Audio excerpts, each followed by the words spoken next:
피는 물보다 진하다 그런 말이 있죠. 혈육의 정이 그만큼 깊다 이제 그런 뜻인데요. 속담에서 우리가 진하다 이제 그렇게 이야기를 하면은 엿기름처럼 점도가 높고 걸쭉하다 그런 뜻입니다. 그래서 물은 점도가 낮죠. 그래서 손가락으로 물을 딱 찍으면 점도가 낮아서 별로 남는 게 없어요. 근데 피는 그렇지 않다는 겁니다. 피는 점도가 높아서 잘 찍어지고 또 끈적끈적한 것이죠. 가족도 이처럼 끈적하고 또 강하게 결합되어 있다 그런 뜻입니다. 그래서 아무리 못난 자식도요 남의 자식보단 나아요. 그래서 팔이 안으로 굽는다고 얘기도 하고 또 가재는 개편이다 이제 그렇게 이야기하기도 하죠. 예수님께도 가족이 있었습니다. 아버지 계셨고요, 또 어머니 계셨고 누이들도 있고 또 형제도 넷이나 있었습니다. 관계가 어땠을까요? 어릴 땐 잘 모르겠어요. 근데 나중에 커서 보니까 예수님이 사역을 시작하실 때쯤 돼서 보니까 사역을 막상 시작하니까 예수님의 동생들, 형제들이 예수님의 추종자가 되는 것이 아니고 반대자가 되더라. 이제 그런 것이죠. 5절 말씀에 보니까 이는 그 형제들까지도 예수를 믿지 아니함이로라 그렇게 말하잖아요. 형제들까지도. 이 말은 형제들조차도 그런 뜻이거든요. 믿지라는 단어가 요 동사 하나가 이제 미완료 시제로 쓰였어요. 그러니까 믿지 않았다는 말은 옛날부터 지금까지 믿지 않았다 그런 뜻이거든요. 옛날부터 지금까지 믿지 않았는데 뭘 믿지 않았다는 얘기예요. 뭘 믿지 않아요? 예수님이 하나님의 아들이심을 믿지 않았다 그런 얘기예요. 마태복음은 뭐라고요? 왕이신 우리 예수님에 대해서. 마가복음은 종이신 예수님. 누가복음은 인자, 이 사람의 아들로. 요한복음은 하나님의 아들이신 예수님에 대해서 쓴 책이라고 그랬잖아요. 그러니까 예수님을 믿지 않았다는 말은 예수님이 하나님의 아들이심을 누구까지도? 형제들까지도. 무슨 얘기예요? 그러니까 다 믿었다는 얘기예요, 이게. 형제들도 안 믿었는데 누가 믿겠니? 이런 뜻이죠. 형제들까지도 믿지 않았다. 이제 그렇게 말씀을 하십니다. 왜 안 믿었을까요? 합리적인 의심을 좀 해본다면 첫 번째는 아마 마리아가 말 안 해준 것 같아요. 뭘 안 해줘요? 무슨 말? 예수님의 출생의 비밀. 예수님이 하나님의 아들이심을 마리아가 말하지 않았던 것 같아요. 두 번째, 마리아조차도 별로 거기에 대해서 신경 쓰며 산 것 같진 않아요. 예.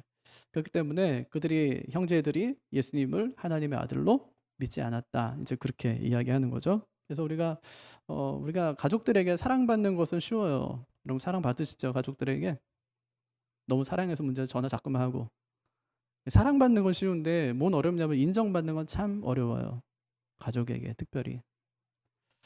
예수님의 어린 시절에 대해서 성경에는 별로 정보가 없습니다. 기껏해 하면은 예수님이 하나님과 사람 앞에 사랑스러워 가졌고 키와 지혜가 자랐다. 그 정도 이제 하고 12살 때 예수님이 이제 예루살렘에 올라가셔서 유월절 지키는 얘기. 성전에 들어가서 랍비들하고 대화했던 얘기. 랍비들이 그의 말을 듣고 놀랐다는 얘기. 이런 정도. 그 정도 외에는 예수님에 대한 정보가 별로 없습니다. 어린 시절에 대한.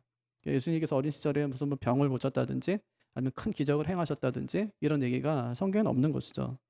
그러니까 지금 형제들이 볼 때 어때요? 예루살렘에서 주님께서 행하신 일 6개월 전에 또 지금 가버나움에서 예수님께서 행하신 일은 진짜 어마어마하게 놀라운 일이에요. 그러니까 형제들이 예수님을 보면서 어떻게 이런 일이? 이렇게 생각될 정도로 그냥 대박이죠. 예수님에게서 엄청난 것을 지금 발견한 것입니다.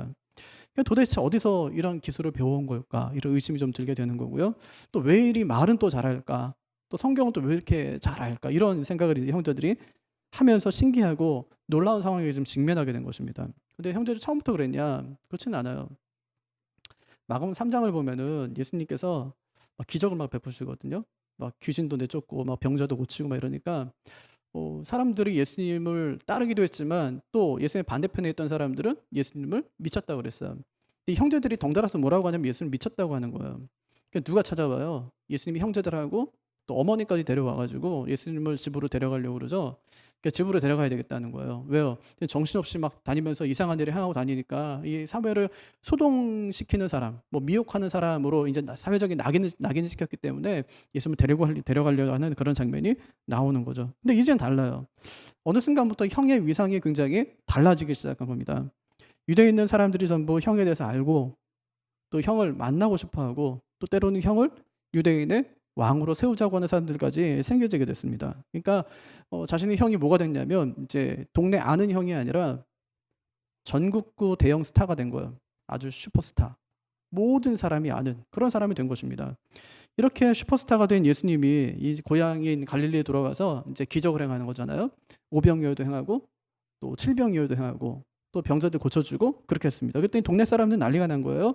그들이 이제 주님을 가리켜서 오랫동안 기다려왔던 선지자다. 모세와 같은 지도자다. 유대인의 왕이다. 이러면서 예수님을 막 추켜 세우기 시작했습니다. 그랬더니 동생들이 더 흥분하기 시작하는 거예요. 지금까지는 형이 굉장히 부끄러워서 형을 피하고 막 이렇게 형에게 이제 그렇게 했던 사람들이 이제는 예수님이 내 형이야 이렇게 이제 하기 시작한 거야.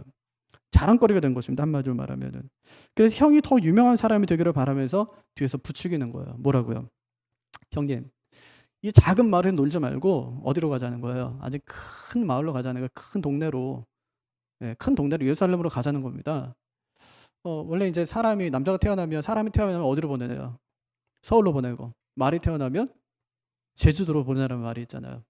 그러니까 형 여기서 이제 작은 데서 놀지 말고 이제 큰 물로 갑시다 그런 얘기하는 거예요. 초막절 주지 않았습니까? 초막절에 어차피 우리가 이제 절기를 지키러 예루살렘에 올라가야 되는데 좀 일찍 갑시다 그런 얘기입니다. 쉽게 얘기하면 평소에 예루살렘에는 3만 4만의 인구밖에 없었어요. 근데 초막절이나 6월절이나 이런 절기가 되면은 200만에서 300만 정도의 사람들이 몰려드는 거예요. 그러니까 거기 가서 한번 하자는 거죠. 뭘 하자는 얘기예요? 여기서 했던 그 기적을 한 번만 더 일으키면 어떻게 되는 얘기예요? 형은 진짜 완전히 뜬다는 얘기입니다. 지금 완전히 뜨니까 물 들어왔을 때 뭐 하자고요? 노젓자고요. 그러니까 빨리 예루살렘으로 올라갑시다. 그런 얘기를 이제 하고 있는 것입니다. 하지만 주님께서는 이렇게 세간의 주목을 딱 받기 시작하자마자 자신이 하던 일을 멈추세요. 더 이상 그 일을 진행하지 않으시는 거예요. 그냥 갈릴리 초에 묻혀서 더 이상 자신의 존재를 드러내지를 않으십니다. 왜 그랬을까요? 1절 보세요. 1절 보면 유대인들이 어떻게 한대요? 죽이려 함이라 그렇게 말씀하죠. 예수님께서 왜 예루살렘에 올라가는 것을 반대하셨다고요? 유대인들이 죽이려 함이라 그렇게 말씀하세요. 왜 죽이려고 했어요? 유대인들은 왜 예수님을 죽이려고 했죠? 마태복음 27장에 보면 이제 유대의 종교 지도자들이 예수님을 잡아다가 빌라도에 갖다 줘요. 그때 빌라도가 그들이 왜 자신에게 예수님을 이렇게 데리고 왔는지 그 속셈을 알아요. 뭐라고 이야기합니까? 왜 데려왔다고요? 시기함으로. 예수님에 대한 시기가 난 거예요. 예수님이 말씀도 전하고 예수님이 기적을 베푸시면서 백성들의 인기를 다 예수님이 뺏어간 것 같은 그 시기가 그들에게 일어났기 때문에 그렇습니다. 그래서 예수님을 죽이려고 했던 거예요. 그럼 예수님께서 진짜로 무슨 이유 때문에 왜 예루살렘에 올라가는 것을 지금 올라가지 않겠다고 이야기하는 거죠? 1절로 보면 분명히 그들이 나를 죽이려고 했기 때문이라고 이야기하지만 실제로 다른 이유는 뭘까요? 진짜 이유, 그 이유 말고. 어차피 예수님이 죽으셔야 되는데 왜요? 6절에 보니까 아직 주님의 때가 이르지 않는 거예요. 아직 내 때가 이르지 않았다. 이제 그렇게 주님께서 말씀하시는 것이죠. 그러니까 그걸 몰라요. 제자들은. 이 형제들은 그걸 몰라요. 그게 답답한 거죠. 그래서 하는 말이 뭐냐면 3절과 4절인데 이걸 요약하면 딱 한 문장이래요. 큰 일을 하려면 또 큰 일을 하고자 하면서 은둔해 있는 사람은 없습니다. 그런 말이거든요. 큰 일을 하려면서 어떻게 은둔해 있습니까? 그러니까 이러고 있지 말고 초막절도 됐으니까 예루살렘으로 올라갑시다. 이제 그렇게 이야기하는 겁니다. 동생들이 왜 이렇게 했다는 거예요? 요한이 동생들이 왜 자꾸만 이런 얘기를 했다는 것이죠? 5절에 이는 그 형제들까지도 예수를 믿지 아니함이로라 그 말이죠. 그러니까 그들이 예수님 믿지 않았기 때문에 유대로 올라가서 큰 사람 됩시다 이렇게 이야기했다는 것입니다. 뭘 믿지 않은 걸까요? 예수님의 형제들이 예수님의 뭘 믿지 않았다는 걸까요? 능력이요? 아니, 능력을 믿었어요. 예수님이 능력 행하는 것을 봤으니까요. 오병이어 기적 행하고 예수님께서 많은 병자 고치는 거 봤어요. 능력을 봤기 때문에 뭐라고 하는 거예요? 지금 큰 동네로 갑시다. 그렇게 그들이 이야기하는 것입니다. 그들은 주님의 능력을 믿지 않은 것이 아닙니다. 그럼 뭘 믿지 않았을까요? 영생이에요.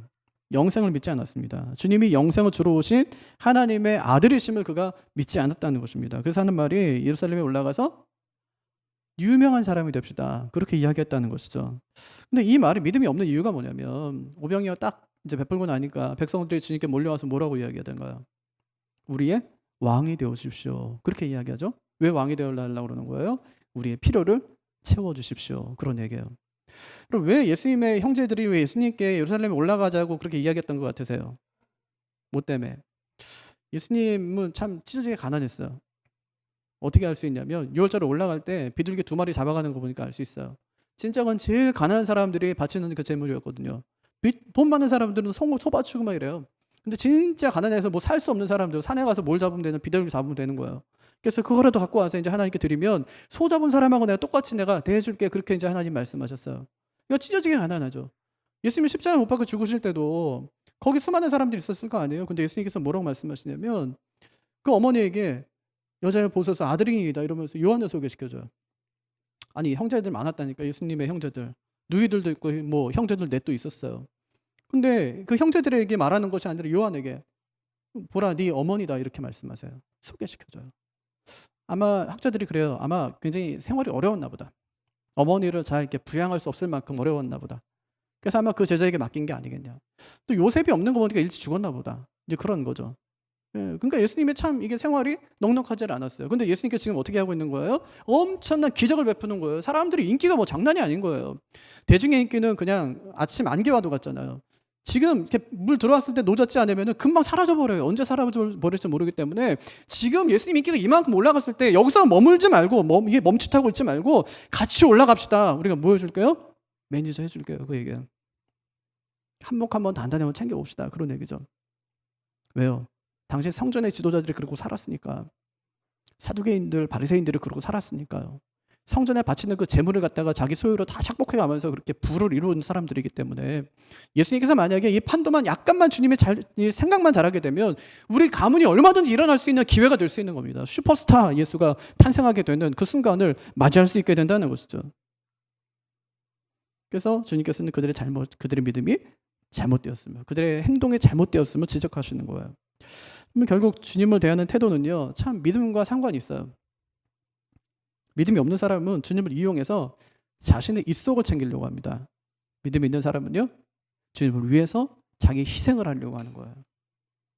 지금도 많은 사람들이 하나님의 일을 하겠다고 발벗고 나섭니다. 그러면 하나의 우리나라에서 이 신학교 졸업하는 신학생들 숫자가 몇 명이나 되는지 아세요? 아마 들으시면 놀랄 거예요. 7,000명이 넘어요, 한 해에. 목사가 되겠다고 나온 사람들이 7,000명이 넘는다고요. 많게 보는 사람들은 10,000명이 넘는다고 봅니다. 10,000명이. 한 해에 한 해에. 교회가 몇 개인데 6만 개 정도밖에 되질 않아요. 근데 한 해에 배출되는 신학생 숫자가 7,000에서 10,000명 정도가 되는 거예요. 왜 신학교를 가죠? 하나님의 일을 하겠다고 가는 거예요. 그럼 하나님 일은 뭔가요? 어떻게 하는 것이 하나님의 일인가요? 교회 개척하는 건가요? 섬겨 나가는 거예요? 가난한 사람을 잘 돌아봐 주는 것이 그것이 하나님의 일을 하는 것인가요? 예전엔 그랬어요. 자기 가족 버리고 주를 위해서 그렇게 살라면서 그렇게 가족 돌아보지 말라고 그렇게 이야기했었습니다. 근데 성경은요 그렇게 말하지 않아요. 하나님의 일은 예수님이 하나님의 아들이심을 믿는 것이 그것이 하나님의 일이다. 그렇게 이야기하고요. 우리가 그 이름을 믿고 영생을 얻는 것이 하나님의 일이다. 그렇게 이야기하는 것입니다. 그러니까 우리가 예수님의 이름을 믿고 또 예수님을 믿고 영생을 얻었다면 우리가 뭘 지금 함께하고 있는 거냐면 하나님이 하시는 일에 나도 지금 동참하고 있는 거예요. 내가 예수 믿는 일은 하나님이 지금 하시는 일에 동참하는 일이기 때문에 그건 가장 가치 있는 하나님의 일이라고 할 수가 있다는 것입니다. 우리는 보통 하나님의 일이라고 생각하면은 봉사를 생각해요. 순교 막 이런 거 생각하고요. 뭔가 버리고 가야 될 것처럼 그렇게 생각하는 거예요. 근데 하나님의 일은 그런 것이 아니라 하나님 보내신 그 예수 그리스도를 잘 믿는 것, 그리고 영생을 얻는 것이 하나님의 일이라고 그렇게 말씀하고 계신 것입니다. 근데 이건 다 제껴놓고 우리가 무슨 하나님의 일을 하겠다는 거예요? 믿음도 없어요. 지금 구원받을 수 있냐 물어보면 그것도 확신하지도 못해요. 그런데 열심히 주의 나라와 주의 교회를 위해서 열심히 하는 거예요. 주의 이름으로 선지자 노릇도 하고 주의 이름으로 병도 내쫓고 하는 거예요. 정작 그 안을 들여다보면 하나님이 일하지 않았어요. 그 안에. 그런데 우리는 하나님의 일을 한다고 하는 거예요. 그 사람에게 나중에 하나님께서 하시는 말씀이 뭐죠? 내가 너를 도무지 알지 못하니 이 말씀이에요. 어디 가라는 얘기예요. 바깥 너도 이제 내어 쫓기어 슬피 울며 이를 갈미 있으리라. 그런 말씀이시죠. 우리가 자꾸 열매 맺자고 하는데 여러분 지금까지 우리가 열심히 해서 맺은 열매가 있나요? 열매는 내가 맺는 건가요? 아니요. 열매는 하나님 맺으시는 거죠. 그 열매의 이름을 성령의 열매라고 말하는 거예요. 왜냐? 내 열매가 아니기 때문에. 하나님이 맺으시는 거예요. 그 열매를. 그럼 만약에 열매로 사역을 평가한다면 그러면 평양 근처에서 이 대동강에서 성경책 한 권만 그냥 밖으로 집어 던지고 거기서 숨겨나간 토마스 선교사는 어떻게 평가하실래요?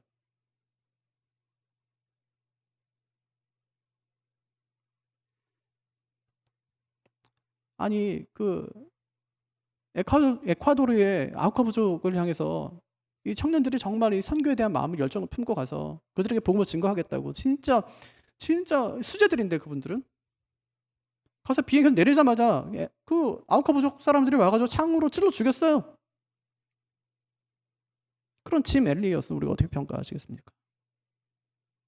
사역의 열매를 평가하자면 그냥 성경책을 집어던지고 그 다음에 죽었는데 배 위에서 배가 침몰하고 비행기에서 내리자마자 그냥 창에 찔러 죽었는데요. 그 사람들의 그런 사역에 대해서 우리가 어떻게 평가할 수 있을까요? 그 일을 벌어지자 선교 정책을 바꿔야 된다고 그런 말을 드리기로 썼어요. 잘못됐다는 거죠. 잘못된 선교 정책이라는 거예요. 그것이. 그럼 전도를 열심히 했는데도 한 명도 안 믿을 수 있습니다. 진짜 교회를 열심히 했는데도 성장하지 않을 수도 있어요. 뭐 어떤 교회가 사람이 많이 모이고 그래서 헌금이 많아지고 그래서 교회를 크게 졌다. 예배당을 크게 졌다. 그럼 진짜 뭐 성공한 교회인가요? 어떤 교회는 30년 동안 개척교회 수준을 벗어나지 못하는 거예요. 기도하지 않냐? 아니요. 기도 열심히 해요. 뭐 성도를 그냥 뜨겁게 사랑하지 않냐? 아니요. 성도를 진짜 뜨겁게 사랑하고 매 주일마다 기쁨이 넘쳐나요. 한 영혼에서 늘 기도하는 거예요. 하늘 우리 교회 한 영혼을 보여달라고. 제가 큰 교회 생각하다가 작은 교회 와보니까 있잖아요. 큰 교회는 한 명이 오잖아요. 성도가. 감동이 없어요.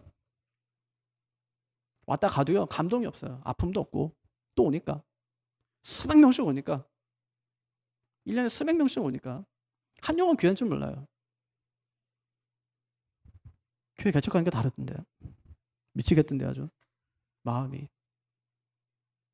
가슴이 떨리고 막 그렇게. 한 영혼 귀한 줄 알겠던데요.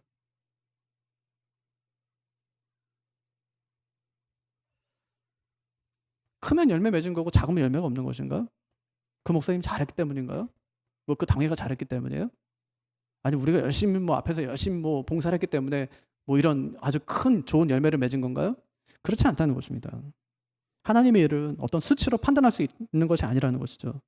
주님은요 하나님의 일을 이렇게 말씀하셨어요. 우리가 예수를 하나님의 아들로 믿고 그 안에서 영생을 누리는 것이 그것이 하나님의 일이다. 이런 관점에서 보면 비록 배가 침몰되는 바람에 성경책 한 권을 배 밖으로 던진 토마스 선교사도 하나님의 일을 한 것이고 비록 비행기에서 내리자마자 아무것도 못 해보고 원주민들의 창 끝에 찔려서 순교하긴 했지만 짐 엘리엇도 하나님의 일을 한 것이라고 우리가 이야기할 수 있는 것입니다.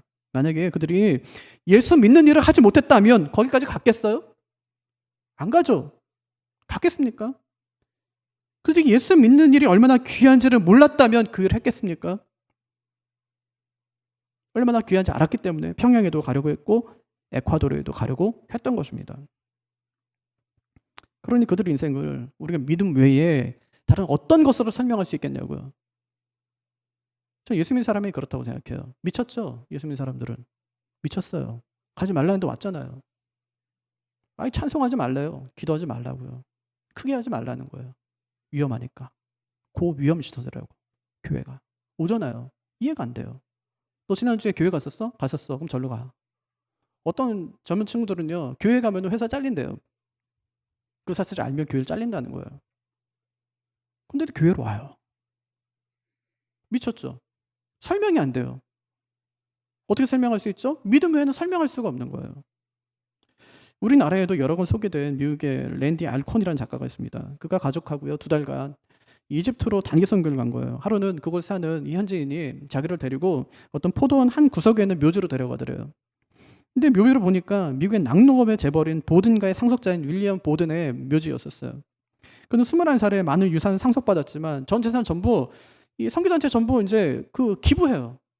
자기는 중국에 있는 무슬림으로 위해서 자기는 선교하겠다고 헌신하고 자기가 이제 그것을 준비하면서 가는 거예요. 가면서 아랍어를 좀 배워야 되겠다고 생각해서 이집트에 온 거예요. 근데 오자마자 4개월 만에 척수 수막염이라는 병에 걸려서 25살의 나이에 죽고 말아요. 이게 얼마나 허망한 일이에요. 그럼 미국에 있었다면 이런 일 당하지 않을 거 아닙니까? 이 알콘이 묘비에 그 먼지를 잘 털어내자 거기에 이제 묘비에 막 글이 막 써 있잖아요. 근데 맨 마지막 문장에 이런 글귀가 쓰여 있더래요. 그리스도 안에 있는 믿음 말고는 그의 인생을 설명할 수 없다. 설명이 안 되죠. 믿음 말고는 그의 인생 설명이 안 되는 거. 미쳤죠? 왜 갑니까 거기를? 돈도 많은데. 21살이에요. 대학교 1학년 이제 마치고 이제 군대 갈 나이에요. 꿈을 한참 펼칠 그런 나이란 말이에요. 근데 거기를 가는 거예요. 21살에 모든 걸 다 포기하고 주를 살겠다고 헌신했다가 중국에 내가 가겠습니다 했는데 가지도 못하고 중간에 죽어요. 병 걸려서 죽어요. 25살이 그것도.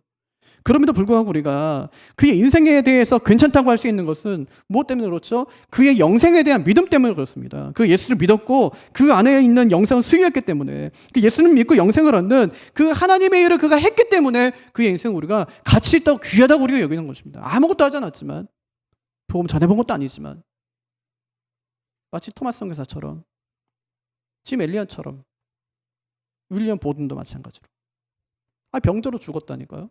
근데 하나님께서는 그의 일을 귀하게 여기신다는 거예요. 왜 그렇죠? 그것이 하나님의 일이기 때문에. 왜 하나님의 일이죠? 하나님께서 원하시는 일이 뭔데요? 예수 믿고 우리 구원받는 거예요. 그러니까 그 일을 열심히 잘 해냈기 때문에. 뭘로요? 하나님의 은혜로. 그러니까 그의 인생 뭘로 설명할 수 있어요? 믿음으로밖에 설명이 안 되는 거예요. 여러분, 저는 우리가 다 그랬으면 좋겠어요. 목사님 인생을 보니까 정말 믿음으로밖에 설명이 안 돼. 어떻게 저렇게 살 수가 있어? 그럼 믿음으로밖에 설명이 안 되는 거죠. 다른 것으로 보면 어떻게 우리가 이게 설명이 됩니까? 이것이 설명이 안 되는 거죠. 믿음으로 보면 다 설명이 되는 거예요. 이해가 되는 거예요. 왜요? 예수께서 나를 구원하셨으니까. 그 은혜가 내 안에 넘쳐나니까 그 은혜 때문에 그 길을 갈 수 있는 거예요. 사람이 보기에는 이해가 되지 않지만 믿음으로 보면 이해가 되는 그런 사람이 누구라는 얘기입니까? 그것이 예수의 사람이라고 이야기하는 것입니다. 윌리엄 보든과 예수님의 형제들 사이에 차이가 있다면, 윌리엄 보든은 주님 안에서 영생을 발견했다는 것이고 형제들은 발견하지 못했다는 것이고, 또 윌리엄 보든은 예수님을 하나님의 아들로 믿은 반면에 예수님의 형제들은 예수님의 그냥 능력만 믿은 그런 사람들이었다는 말입니다. 그러니까 지금 예수님의 형제들의 상태가 이랬다는 거예요. 그래서 그들이 주님께, 주님 여기를 떠나서 유대로 갑시다, 그렇게 이야기할 때 우리 주님께서는 6절, 아직 내 때가 이르지 않았다, 그렇게 대답하시는 것입니다. 성경에 때에 대한 얘기 많이 하죠. 왜냐? 중요하니까. 갈라디아서 4장 4절에 보면 주님의 때가 참에 왔다고 그렇게 말씀하세요. 아무 때나 온 거 아니다, 그런 말이거든요. 하나님이 천지를 창조하실 때도 때가 되니까 창조하신 것이지 그냥 심심한데 천지 한번 창조해볼까? 절대 아니에요. 계획을 다 마치고 난 다음에 하나님께서 그렇게 때에 맞춰 세상도 창조하시고 예수님도 보내셨다는 얘기라는 거예요. 주님께서 오셔서 하신 말씀이 뭐냐면 내 때가 이르지 않았다는 말이에요. 때에는 두 가지가 있죠. 하나는 질적인 시간이에요. 하나는 양적인 시간이죠. 1950년 6월 25일 새벽에 6.25 전쟁이 일어났습니다. 한국 전쟁에. 저에게는 그것은 양적인 시간이에요. 왜냐? 그때 없었으니까. 들어서 알아요, 그냥. TV에서 봤고 학교 다니면서 공부를 했어요. 경험하지 않았기 때문에 양적인 시간이에요. 있어요, 존재해요. 하지만 나하고 별 의미가 없어요. 하지만 저희 어머니에게는 그 시간은 질적인 시간이에요. 왜냐? 6.25 전쟁 때문에, 한국 전쟁 때문에 저희 어머니의 오빠가 죽었으니까 잊을 수 없는 날이죠. 질적인 시간이 되는 것입니다. 예수님이 형제들에게 아직 내 때가 이르지 않았다고 말하는 것은 뭐냐면 아직 내 죽을 때가 되지 않았다는 거예요. 죽을 때가 되지 않았다는 것입니다. 그럼 안 가야 되잖아요. 죽을 때가 되지 않았으니까. 거기는 죽이려고 하는 사람이 있고 내 때는 되지 않았고, 그럼 정답은 뭐예요? 안 가겠다는 것이 맞아요. 여기서 멈추면 이해하지 못할 것이 하나도 없는데 주님께서 안 가겠다고 해놓고 8절에서 10절에서 가요. 분명히 8절에 보면 이렇게 얘기하잖아요. 내 때가 아직 찾지 못했으니 나는 이 명절에 올라가지 않겠다. 근데 10절에 뭐라고 해요? 그 형제들이 명절에 올라간 후에 자기도 올라가시되 나타내지 않고 은밀히 가시니라, 그렇게 말씀하십니다. 가지 않겠다고 해놓고 가요. 아니 어차피 갈 거면 그냥 간다고 하지 왜 안 간다고 해놓고 왜 갑니까? 이것은 가나 혼인잔치에서 주님께서 아직 내 때가 이르지 않았습니다 했던 말과 똑같아요. 그 말 한다면 뭐 어떻게 하시죠? 물로 포도주 만들어요. 엄마가 얘기할 때는요, 내 때가 되지 않았는데 왜 나한테 그런 얘기합니까? 이렇게 얘기했다가 나중에 예수님께서 물로 포도주를 만드는 것과 똑같은 상황입니다. 여러분, 왜 안 가겠다고 해놓고 왜 갔을까요?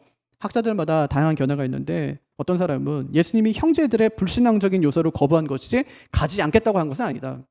두 번째, 형제들과 함께 가지 않겠다는 것이지 예루살렘에 가지 않겠다는 말은 아니다. 세 번째, 단순히 성전을 방문하는 그런 목적으로는 내가 가지 않겠다는 그런 말씀이다. 뭐 이렇게 이제 많은 사람들이 이야기들을 합니다. 이렇게 다양한 해석이 나오는 이유는 8절에 나오는 아직이라는 부사 때문에 그래요. 아직. 보세요. 내 때가 아직 차지 않았다. 아직 올라가지 않았다. 앞에 건 좀 이해가 돼요. 내 때가 아직 이르지 않았다. 주님 때가 아직 되지 않았구나. 이해가 돼요. 근데 뭐라고 하는 거예요? 아직 올라가지 않겠다. 이건 진짜 말이 안 되는 말이거든요. 목사님 이제 예배가 끝났으니까 3층 사무실로 올라가시죠. 아직 올라가지 않겠습니다. 무슨 얘기죠 이게? 아직 올라가지 않겠습니다. 그냥 올라가든지 아니면은 좀 이따 올라갈게 이렇게 하면 되는데 아직 올라가지 않겠습니다.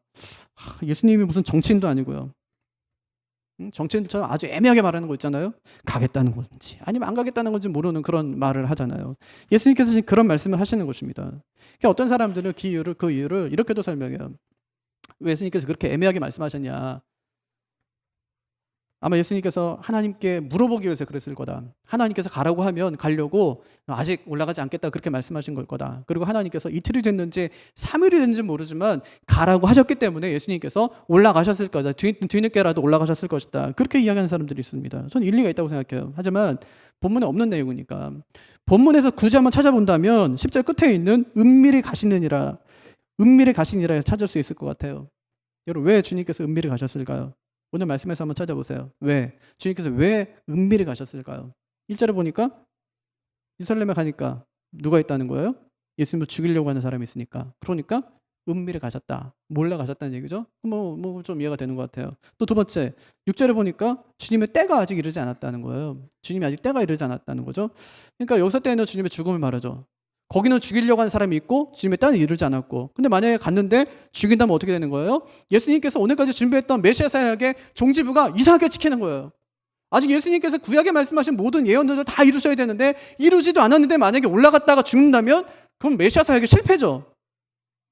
그러니까 예수님께서 그것이 염려돼서 올라가지 않으려고 했다고 말씀해놓고 안심시킨 거죠. 일단 안 올라갈 거나 이렇게 해놓고 예수님께서 몰래 올라가셨다고 얘기할 수 있겠어요. 그런데 이런 설명이 부족한 것은 뭐냐면 10절에 분명히 주님이 은밀히 올라가셨다고 들어가셨다고 했는데 14절에 보니까 명절 중간에 예수님 올라가셔서 뭐합니까? 막 가르치세요. 하나님 말씀 전한단 말이에요. 그랬더니 난리가 나요, 성전이. 37절에 보면은 명절 끝날에도 또 서서 외치셨다 그렇게 얘기하거든요. 명절 끝날에도. 그러니까 주님 명절 중간에 가셔서 그때부터 말씀을 가르치시더니 명절 끝날까지 계셨다는 거예요. 일주일 동안, 예를 들면 수요일 날 가셨어요. 그럼 언제까지? 마지막 날까지 예수님께서 거기 계시면서 계속 말씀을 가르치신 거예요. 그랬더니 사람들의 반응이 뭐예요? 어떤 사람은요, 이 사람이 구약이 말한 그 선지자다 이렇게 얘기하는 사람도 있고요. 어떤 사람은 그리스도다 이런 사람도 있다는 거예요. 그러니까 성전이 뒤집어졌다는 얘기를 하는 것이죠. 분명히 안 가겠다고 해놓고 가고 은밀하게 들어갔다가 해놓고 성전을 뒤집어 놓는 것입니다. 이 정도 되면 은밀하게 갔다는 말이 좀 무색해지지 않나요? 왜 주님께서는 은밀하게 들어가 놓고 자신을 감추지도 않고 왜 몰래 사역하지도 않았을까요? 주님께서는 이 산상수훈을 통해서 이 은밀함의 의미에 대해서 우리에게 가르쳐 주셨어요. 첫째는 뭘로 가르쳐 주세요? 기도. 어떻게 기도하래요? 너는 시장에 서서 기도하라고요? 시장 어귀에 서서 기도하래요? 아니요.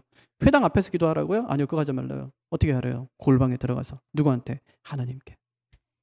은밀하게 의미를 알려주셨어요. 두 번째, 구제예요.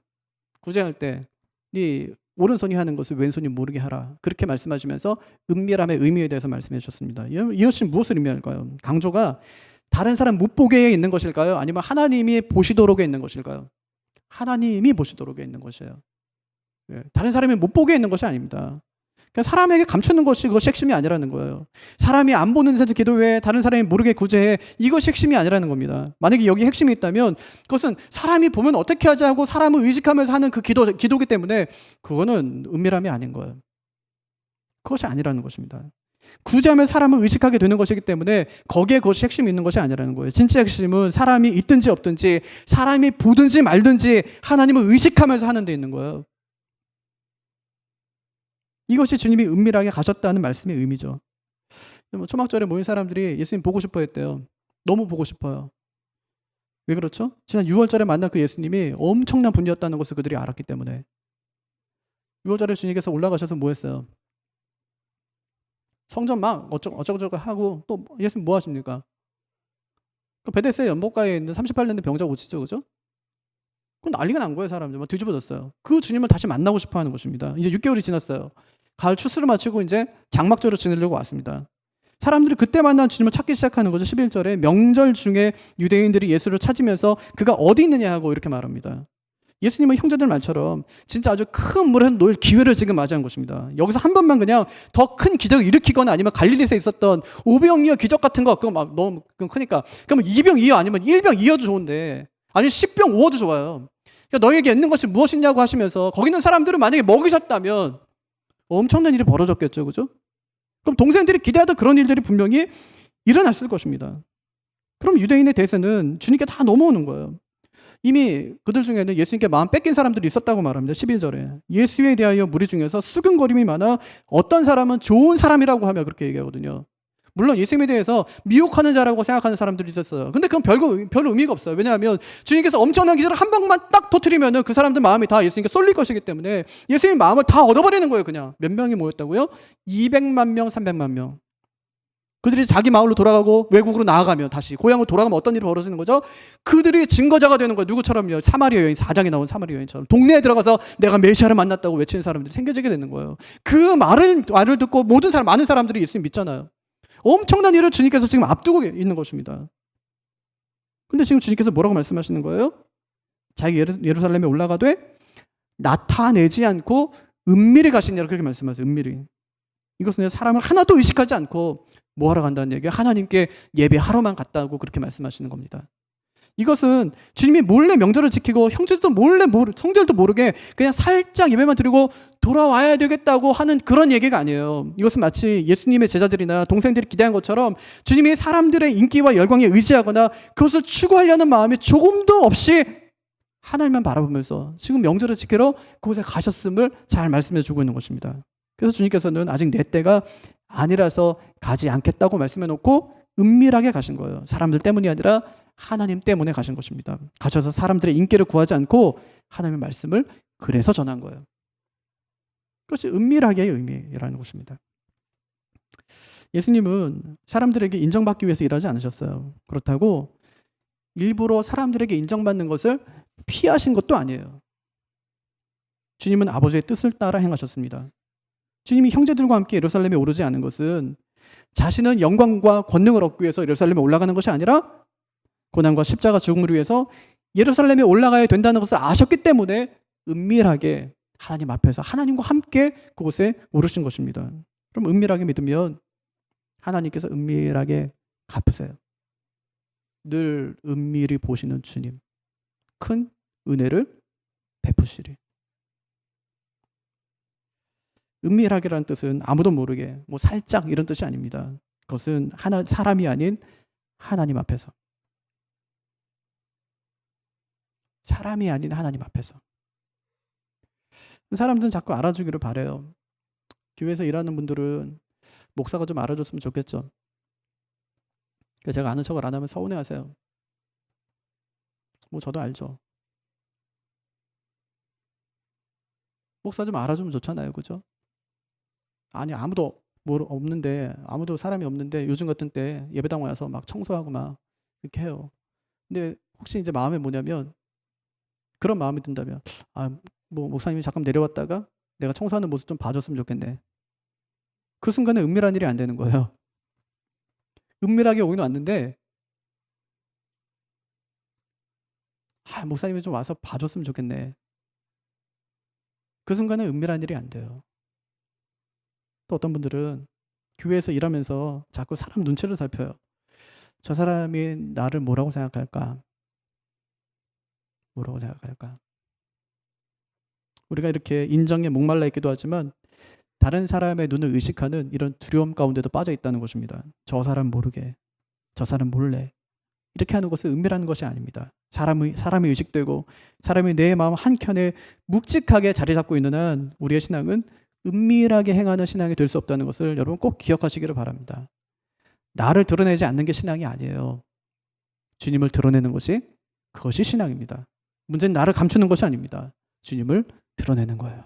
진짜 중요한 것은 아무도 모르게 열심히가 아니라 하나님을 주목하고 그 앞에서 열심히 코람되어 하나님 앞에서 살아가는 것이 진정한 신앙이고 은밀하게 가셨다는 말씀의 의미가 될 것입니다. 여러분 늘 은밀히 보시는 그 주님이 보이시나요? 은밀히 갚으시는 그 하나님도 여러분 믿고 계신가요? 아무도 알아주지 않아도 내 마음에 큰 상처가 되지 않을 만큼 하나님을 의식하며 사시기를 바랍니다. 모든 사람이 다 칭찬하고 이 열광하는 분위기 속에서 있잖아요. 하는 일마다 정말 잘 되고 남들이 다 부러워할 만한 그런 위치에 산다 할지라도 그 성공 너머로 보이는 그 주님이 어떤 주님이 보이는 거예요? 세상과 나는 간 것 없고 구속한 주만 보이는 그 믿음, 그 신앙의 자세, 그 태도. 이것이 참된 신앙이라고 할 수 있습니다. 그 은밀함의 비밀을 아는 분들이 꼭 되시기를 바랍니다. 여러분, 세상은요, 아무리 봐도요, 슈퍼스타 예수를 너무 기대하는 것 같아요. 이 코로나가 터지자 슈퍼스타 예수는 어디 갔냐고 사람들이 교회를 조롱하고 예수님을 조롱합니다. 하지만 우리가 믿는 예수님은 문제가 터지면 찾아와서 문제를 해결하고 사라지는 그런 슈퍼맨처럼 그렇게 존재하는 예수님이 아니세요. 은밀한 중에 찾아오셔서 우리를 위로하시고 격려하시는 하나님의 아들이자 우리에게 영생을 선물로 주시는 구원자, 그 하나님이 우리 예수님이시라는 말입니다. 기도할 때도, 봉사할 때도, 남을 섬기거나 다른 사람을 대할 때도 은밀하게 갚으시는 그 주님을 꼭 바라보시기를 바랍니다. 늘 은밀히 보시는 주님께서 큰 은혜로 갚으실 줄 믿습니다. 그 은혜가 우리 모두에게 있게 되기를 바랍니다. 다 같이 자리에서 일어나